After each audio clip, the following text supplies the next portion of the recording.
امریکی ریاست سیٹل کے وفاقی جج نے صدر ڈونلڈ ٹرمپ کا غیر امریکی والدین کے امریکہ پیدا ہونے والے بچوں کی پیدائشی شہریت کے حق ختم کرنے کا حکم نامہ عارضی طور پر معطل کر دیا۔ عدالت نے حکم نامے کو صریح طور پر غیر آئینی قرار دے دیا۔ برطانوی خبر رساں ادارے کے مطابق امریکی ڈسٹرکٹ جج جان کافیونر نے ڈیموکریٹک پارٹی کی قیادت والی 4 ریاستوں کے اصرار پر انتظامیہ کو صدارتی حکم نامے پر عمل درآمد سے روکنے کے لیے حکم امتناع جاری کیا، جس پر ریپبلکن صدر ڈونلڈ ٹرمپ نے اپنا عہدہ سنبھالنے کے پہلے دن پیر کو دستخط کیے تھے۔ جج نے ٹرمپ کے حکم کا دفاع کرنے والے امریکی محکمہ انصاف کے ایک وکیل کو بتایا کہ یہ واضح طور پر غیر آئینی حکم ہے۔ یہ حکم پہلے ہی 22 ریاستوں کے شہری حقوق کے گروپوں اور ڈیموکریٹک اٹارنی جنرلز کی جانب سے 5 مقدمات کا موضوع بن چکا ہے، جو اسے امریکی آئین کی صریح خلاف ورزی قرار دیتے ہیں۔ واشنگٹن کے اسسٹنٹ اٹارنی جنرل نے سیٹل میں سماعت کے آغاز پر سینئر امریکی ڈسٹرکٹ جج جان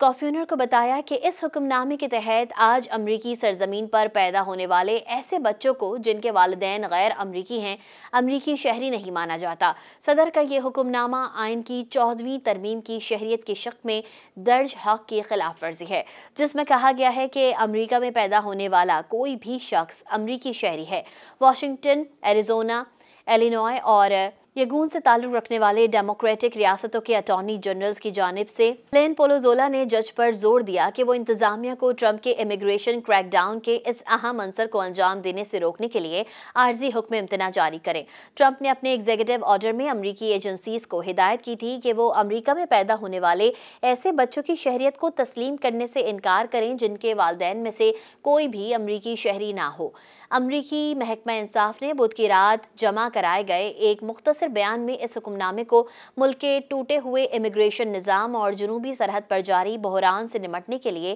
صدر کی کوششوں کا لازمی حصہ قرار دیا تھا۔ اس حکم نامے کے خلاف دائر 5 مقدمات میں سے سیٹل میں دائر مقدمہ دیگر 4 مقدمات کے مقابلے میں تیزی سے آگے بڑھ رہا ہے، جہاں مقدمہ سننے کی ذمہ داری ریپبلکن پارٹی کے سابق صدر رونالڈ ریگن کے مقرر کردہ جج جان کافیونر کو سونپی گئی ہے۔ جج ممکنہ طور پر دلائل سننے کے بعد فیصلہ سنا سکتے ہیں۔ ٹرمپ کے اس حکم نامے کے تحت 19 فروری کے بعد پیدا ہونے والے ایسے بچے جن کی والدین امریکی شہری یا قانونی طور پر امریکہ کے مستقل رہائشی نہیں ہیں، انہیں ملک بدری کا سامنا کرنا پڑے گا۔ انہیں سوشل سیکیورٹی نمبر، مختلف حکومتی فوائد اور قانونی طور پر کام کرنے کی اہلیت حاصل کرنے سے روکا جائے گا۔ ڈیموکریٹک ریاست کے اٹارنی جنرل نے بتایا کہ آئین کی شہریت کی شک کی تفہیم کو 127 سال قبل اس وقت تقویت ملی تھی جب امریکی سپریم کورٹ نے فیصلہ دیا تھا کہ غیر امریکی والدین کے ہاں امریکہ میں پیدا ہونے والے بچے امریکی شہریت کے حقدار ہیں۔ 14ویں ترمیم خانہ جنگی کے بعد 1868 میں منظور کی گئی تھی۔